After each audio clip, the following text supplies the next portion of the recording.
lagi pada malam ini di dalam renungan harian kita. Renungan harian saya pada hari ini bertajuk Perahu Simon. Mari kita lihat di dalam Lukas pasal 5 ayat 1 sehingga ayat 11. Pada suatu hari semasa Yesus berdiri di tepi pantai Tasik Genesaret, ramai orang berasak-asak untuk mengerumuninya, untuk mendengar firman Allah. Dia sendiri melihat dua buah perahu di situ. Para nelayan yang menangkap ikan telah turun dari perahu itu untuk membasuh jala mereka. Yesus naik ke dalam sebuah perahu, yaitu perahu Simon, dan memintanya menolak perahu itu jauh sedikit dari pantai. Yesus duduk dan mengajar orang ramai dari perahu itu. Setelah selesai mengajar, dia berkata kepada Simon, "Tolaklah ke air yang dalam dan tebarkan jalamu untuk menangkap ikan." Simon menjawab, "Tuan, semalaman kami coba sedaya upaya, tetapi tidak dapat menangkap apa-apa pun. Tetapi karena kata-kata engkau itu, maka aku akan menebarkan jala." Setelah menebarkan jala, mereka menangkap begitu banyak ikan sehingga jala hampir terkoyak. Mereka memanggil rakan-rakan dari perahu lain supaya datang menolong. Mereka datang lalu memenuhi kedua-dua buah perahu itu dengan ikan sehingga perahu-perahu itu hampir tenggelam. Apabila Simon Petrus melihat apa yang telah berlaku, dia berlutut di hadapan Yesus dan berkata, "Tinggalkan hamba ya Tuhan, karena hamba seorang yang berdosa." Simon dan semua orang yang bersamanya takjub melihat begitu banyak ikan yang dapat ditangkap mereka. Begitu juga dengan Yakobus dan Yohanes, anak-anak Zebedius, rakan-rakan Simon. Yesus berkata kepada Simon, "Jangan takut, mulai sekarang engkau akan menjala manusia." Setelah mereka meniadakan perahu-perahu itu, mereka meninggalkan semuanya lalu mengikut Yesus. Ya saudara, daripada keseluruhan teks ini, saya mau membawa kita untuk merenung, untuk meletakkan diri kita di dalam posisi Simon pada waktu ini. Ya, kita meletakkan diri kita di dalam posisi Simon di dalam perahunya. Ya, pada petang itu, sewaktu Simon balik daripada menjala ikan dan mereka sedang membasuh jala mereka, dan Yesus memilih untuk naik ke perahu Simon dan membawa dia untuk menjauh daripada pantai. Ya, dan apa yang berlaku di sini ada 4 perkara. Ya, 4 perkara yang saya perhatikan di sini. Bila kita meletakkan diri kita sebagai Simon pada waktu itu. Yang pertama, Simon menjadi tawanan Yesus. Ya, maksud saya tawanan di sini adalah di mana hanya dia dengan Yesus saja di dalam perahu itu. Dia dengan Yesus saja di dalam perahu itu, dan di sana hal yang kedua, saya percaya Simon juga belajar sesuatu yang baru daripada Yesus. Baik itu melalui perbualan kecil dia dengan Yesus ataupun perbualan casual dia dengan Yesus. Saya percaya dia belajar sesuatu daripada Yesus pada waktu itu. Sesuatu yang tidak dapat dipelajari oleh orang-orang lain, sesuatu yang tidak dapat dipelajari oleh orang ramai. Tetapi Simon belajar sesuatu daripada Yesus, daripada perbualan mereka. Yang ketiga, saya percaya waktu itu Yesus, bila dia berkhotbah kepada orang ramai yang jauh di pantai, dia harus menggunakan nada suara yang tinggi untuk supaya message dia dapat sampai kepada orang di tepi pantai. Dan saya percaya Simon adalah orang yang pertama, dia tidak ketinggalan apa-apa pun isi khotbah Yesus pada waktu itu. Wah, satu penghormatan yang sangat luar biasa. Dan yang keempat, saya percaya waktu itu Simon juga dia belajar daripada melihat gerak-geri Yesus, ya.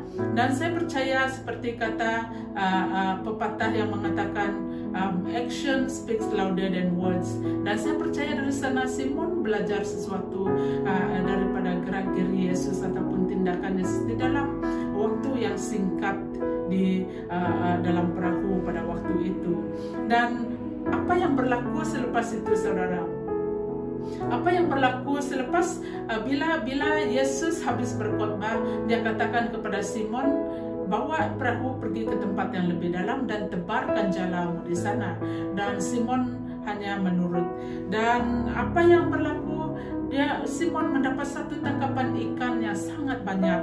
Di dalam ayat 6 dia katakan, setelah menebarkan jala mereka menangkap begitu banyak ikan sehingga jala hampir terkoyak. Ini adalah disebabkan Simon taat kepada Yesus.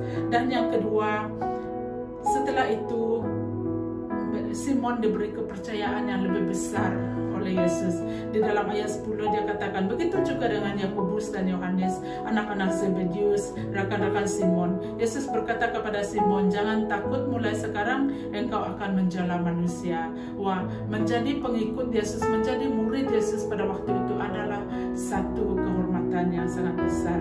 Ya, satu kehormatan yang sangat besar. Kenapa Yesus memilih Simon pada waktu itu?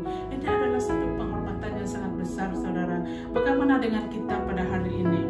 Bagaimana dengan kita pada hari ini? Kita belajar daripada situasi Simon di dalam perahu yang bersama-sama dengan Yesus. Bagaimana dengan kita pada hari ini? Dan ada 3 perkara yang penting yang saya mau katakan kepada kita. Yang pertama, kita harus membiarkan Yesus untuk menaiki perahu kita. Kita membiarkan Yesus menaiki perahu kita. Saat kita diberi semua talenta, saat kita diberi semua kelebihan, saat kita diberi hal-hal yang berkat di dalam hidup ini, kita membiarkan Yesus menggunakan semua itu untuk menjadi berkat kepada orang ramai. Kita membiarkan Yesus menggunakan kehidupan kita untuk memberitakan kabar baik Tuhan, berita keselamatan kepada orang ramai. Yang kedua, kita harus mempunyai sikap yang taat. Kita harus taat. Bila Tuhan menyatakan sesuatu, kita harus taat kepada perintah Tuhan. Dan yang ketiga, kita harus tetap beriman. Seperti di dalam ayat 5, Simon menjawab, Tuhan, semalaman kami coba sedaya upaya, tetapi tidak dapat menangkap apa-apapun. Tetapi karena kata-kata engkau itu, maka aku akan menebarkan jala. Simon adalah nelayan yang sangat berpengalaman. Dan ternyata sebelum itu, semalaman mereka coba menangkap ikan, tetapi mereka tidak dapat menangkap tidak dapat menangkap apa-apapun. Ya, tetapi bila di dalam situasi ini dia hanya menurut dan dia percaya, ya, dia percaya dengan apa yang Yesus katakan, dan saat dia melakukan apa yang Yesus katakan, dia melihat satu perkara yang sangat luar biasa di dalam kehidupannya. Dan saya percaya demikian juga kita, saat kita membiarkan Tuhan menaiki perahu kita, saat kita membiarkan Tuhan menggunakan hidup kita, dan kita taat dan kita mengimani semua apa yang Tuhan lakukan dalam hidup kita, kita akan melihat mujizat demi mujizat dalam hidup kita. Kita akan melihat berkat yang tidak pernah kita terfikirkan dalam hidup kita. Dan hari ini bagaimanakah dengan kondisi saudara dan saudari? Adakah kita siap memberikan perahu kita untuk dinaiki Yesus? Adakah kita seperti Simon taat untuk membiarkan, untuk melakukan apa yang Tuhan suruh dalam hidup kita? Ya, mari kita berdoa. Tuhan Yesus, terima kasih sekali lagi Tuhan, firman-Mu yang ajaib, firman-Mu yang luar biasa Tuhan. Tuhan, kami percaya Tuhan pada hari ini Tuhan Yesus, Engkau yang memberkati setiap anak-anak-Mu yang mendengar renungan pada malam ini ya Bapa di surga. Dan Tuhan, saya berdoa Tuhan, apapun situasi kami pada hari ini, biar kami menjadi seperti Simon Tuhan, yang taat Tuhan Yesus, seperti Simon yang mengimani Tuhan Yesus apa yang Engkau katakan dalam hidupnya Bapa di surga. Dan kami percaya Tuhan, Engkau yang dapat melakukan hal-hal yang besar dalam hidup kami, dalam pelayanan kami Tuhan, dalam pekerjaan kami, dalam persekolahan kami Tuhan. Kami percaya Tuhan Yesus, saat kami melakukan semuanya Tuhan, membiarkan Tuhan menaiki perahu yang kami naiki, dan kami taat Tuhan Yesus Kristus, Engkau melakukan hal yang besar yang di luar dugaan kami. Terima kasih Bapa, terima kasih Roh Kudus. Kami menaikkan Tuhan segala pujian, hormat, syukur bagi nama-Mu yang kudus. Dalam nama Yesus kami berdoa. Amin. Sekian saja renungan kita pada hari ini saudara, dan kita berjumpa lagi pada minggu hadapan.